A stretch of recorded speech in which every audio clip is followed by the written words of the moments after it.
Hi, welcome to Bernie's Fireside Stories, number 3, Tantine by John Ebrington.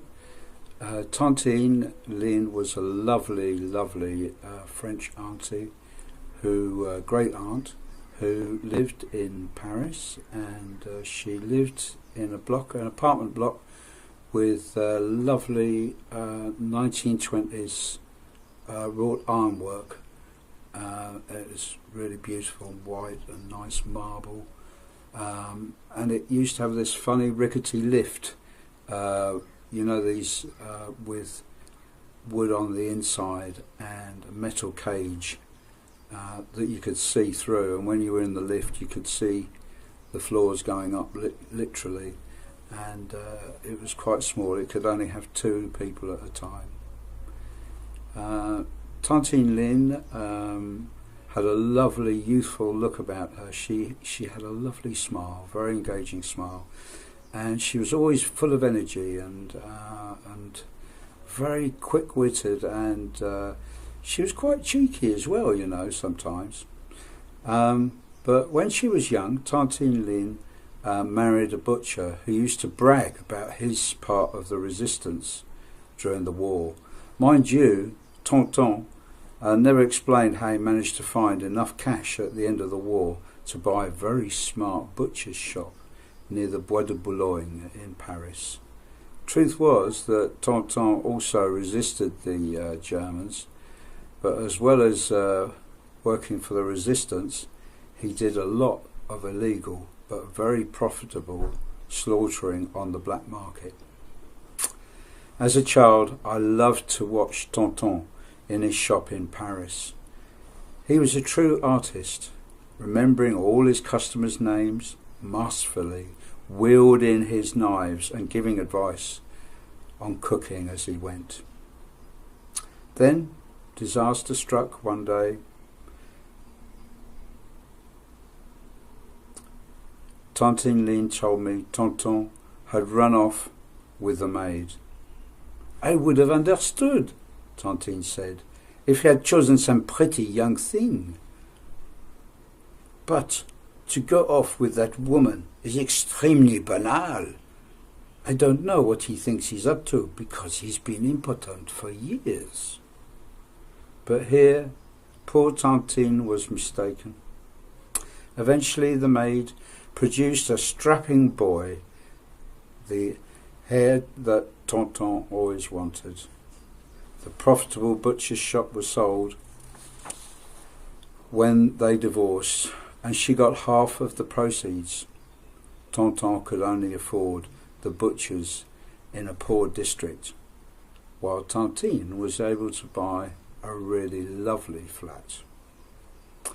We smiled a couple of years later when Tantine reappeared. He kept turning up at her flat bearing gifts and getting on his knees to plead for forgiveness. He eventually wormed his way back into Tantine's affections. Tantine then for years led a double life, staying with Tantine in the week and then with his mistress and son at the weekends. This went on for years, until one day he died of a heart attack. Tantine then moved to live in a municipal sheltered housing scheme. It was excellent, but Tantine did not approve of the box of chocolates each resident got at Christmas from the mayor of Paris. Tantine always handed them over unopened to the family, telling us she was a good socialist and refused absolument to eat those right-wing chocolates.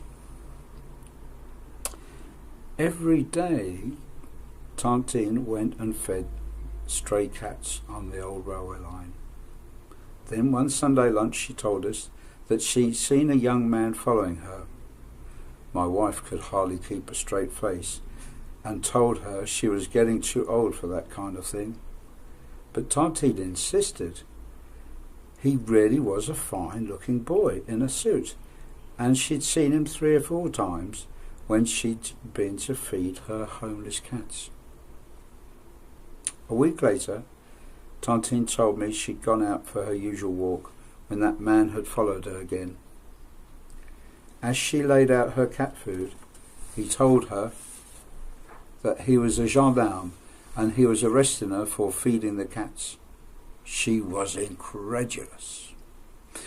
Well, I did the best thing for her and I accompanied her to court. The prosecution made a speech about the menace to health of stray cats. The policeman gave an account of all the times he'd seen her feeding the cats. Luckily, the judge looked like a kindly man and kept peering at Tantine over his half-moon glasses. Finally, he asked her if she knew that feeding stray cats was an offence. Tantine told him she did not know and was appalled that all those lovely cats were now going to starve. The judge found her guilty, and then he smiled at her and he fined her only €1. Tantine did not go quietly, stating nothing would stop her feeding her lovely cats. Then immediately outside court, she was accosted by a man who represented a group that works with the town hall, feeding the stray cats with food laced with the humane pill-like chemicals that prevent cats from reproducing. He offered her a job to join a neighbourhood crew feeding the cats with this doctored food. She agreed, and she started working part-time for them. Tantine must have been the oldest person on the municipal payroll, being in her late 70s. Isn't that wonderful? Anyway, thank you for listening to my story, and hope you're all keeping well, and very best wishes. Bye-bye.